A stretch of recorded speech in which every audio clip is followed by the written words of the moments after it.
सर्व आदरणीय विद्यार्थी मित्रांनो नमस्कार. मी आपला धानय्या सर, अक्कलकोट, सोलापूर जिल्हा.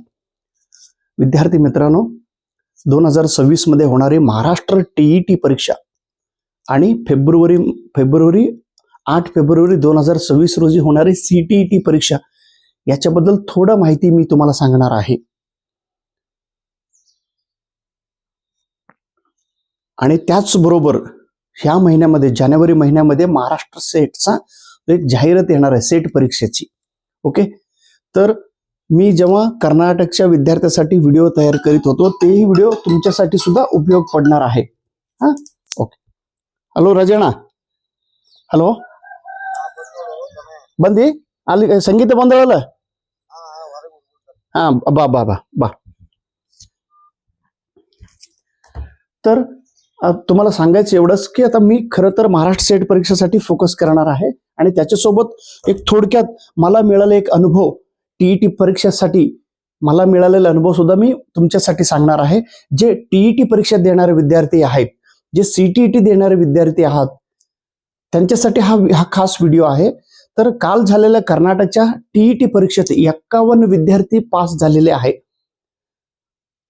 मी फक्त एक 5 दिवस व्हिडिओ तयार केलं होतं आणि त्यासोबत हा ऍक्च्युअली हा महाराष्ट्र विद्यार्थ्यांसाठी टीईटी परीक्षा, टीईटी जे महाराष्ट्रातील विद्यार्थ्यांसाठी MHTT पुस्तक हे लिहिले होतं आणि हे पुस्तक कर्नाटकचे विद्यार्थी घेतलेत आणि आज तुमच्या समोर रिझल्ट घेऊन आलेले आहेत.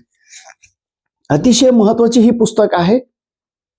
आणि जेव्हा मी वेगवेगळ्या राज्यातील टीईटी परीक्षा पास झाल्यानंतर सेट तरी मी वेगवेगळ्या राज्यात झालो आणि त्याच्यासोबत टीईटी सुद्धा वेगवेगळ्या राज्यात झालो होतो आणि वेगवेगळ्या राज्यात झालेले टीईटी परीक्षेचा अनुभव टीईटीचा अनुभव मी तुमच्या सोबत शेअर करीत आहेत. त्यामुळं हे 2 मिनिटांचे व्हिडिओ, नमस्कार, फक्त 2 मिनिटाचे व्हिडिओ मी तुमच्यासाठी केलेले आहेत आणि डिटेलमध्ये मी व्हिडिओ नंतर तुम्हाला सगळं मी माहिती सांगतो.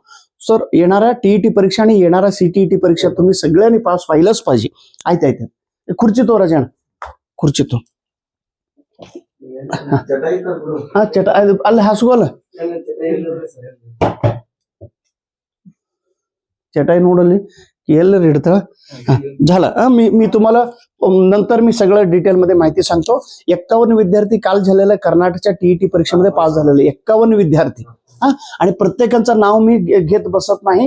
हे कर्नाटकचे विद्यार्थी आहेत, त्यांनी सक्सेस केलं तर तुम्हालाही सक्सेस मिळावं हीच उद्देश आहे. ही आहे संगम विद्यार्थी यादगिरीची, मेघा विद्यार्थी धारवाडची आहे आणि कलावती ही तुमकूरची आहे, मंजुश्री ही बैलवंगल बेळगावची आहे, माणिक्य चिकमठ विजयपूरची आहे, चंद्रकला बेंगळूरची आहे, देवाम्मा बागलकोटची आहे, व्यंकटेश्वरी यादगिरी, ज्योती हेब्बाळकर धारवाड, केंचम्मा होसपेटे, सान्वी होसमनी बेळगावी, प्रज्वनी चिकमंगळूर, श्रुती बाळिकई हे बेळगावचे आहे, रामदुर्ग, रंगप्पा आणि मुत्तम हे दोघं भाऊ बहीण आहे, बेंगळूरचे आहे, ते पास झाले. लक्ष्मीदेवी कुरी आणि मंजुनाथ कुरी हे गंगावतीचे आहे, दोघं भाऊ बहीण आहे.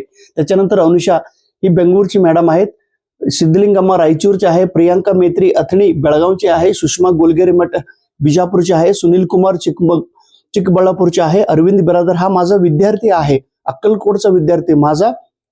मी 2008 ला जेव्हा नोकरी लागलो होतो त्यावेळी हा माझा विद्यार्थी, पहिला विद्यार्थी. सतीश बिरादर हा बेळगावचे आहे, डॉक्टर प्रवीण गुरव हे सांगलीचे आहे, पृथ्वीराज हे दावणगिरीचे आहे, सौरव पाटील कलबुर्गीचे आहे, महादेव माने, अनिल कुमार कमलापूर, श्रीशैल मुळी निडगुंदी, कलंदर कॅमलिंग गड्डण्णा, प्रदीप अशोक कुमार, परशुराम अरविंद, आनंद सुरेश, अमृत चंद्रप्पा, हनुमेश गणेश, मंजू कोळी, वीरेश यमनप्पा, रमेश सोमनाथ हे आपल्या धुळखेडचे आहे, सोलापूर जवळ असलेले गाव, राघवेंद्र हे राजस्थानचे विद्यार्थी आणि हे गौरम्मा. त्याच्यानंतर काल ज्योती बनहट्टीचे आहे आणि हे 51 विद्यार्थी हनुमंत हे सुरपूर म्हणजे यादगिरी जिल्ह्याचे, असे 51 विद्यार्थी पास झाले. थँक्यू. तुमच्यासाठी लवकरच लवकर व्हिडिओ घेऊन येतो. धन्यवाद, नमस्कार.